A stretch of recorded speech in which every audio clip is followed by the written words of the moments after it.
Unvaccinated tennis players won't be given an exemption for next year's Australian Open. Mark Stevens is in Melbourne for us. Mark, Premier Daniel Andrews shut the door on this pretty firmly this morning after the Commonwealth Government appeared to open it earlier. Yeah, definitely, Ash. A day of mixed messages, raised hopes, and in the end, a day of deflation for tennis fans. The federal government this morning certainly kept the door open for a player of the ilk of Novak Djokovic to enter Victoria if he got an exemption and a green light and just do a 14-day quarantine without the jabs. That did raise all the hopes of Tennis Australia. Well, a short time ago, the Premier Daniel Andrews made it very clear. In fact, he smashed this out of the park that said there'll be no exemptions regardless of who you are. If you're not jabbed, there's certainly no play, and this is how it played out. A state is seeking an exemption for somebody to come in for a workplace program or a similar event, and they are unvaccinated.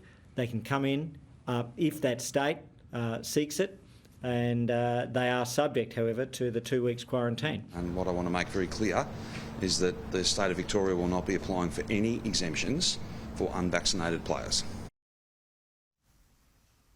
Tennis fans might be hoping there's a potential loophole there. Is there, from what we know so far? Well, I think there could be, Ash.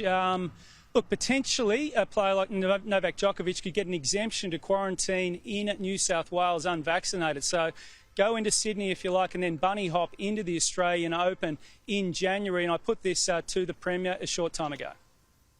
Well, it's up to other states whether they apply for exemptions, but you'd have to speak to them. I can't control what other states do around those sorts of things. I can only give you absolute clarity. I'm not going to be telling people that because they're not vaccinated they can't go to the pub and then applying for an exemption for an unvaccinated player to come play tennis here. Still no response from Tennis Australia. It's fair to say, Ash, they're a little bit flat this afternoon.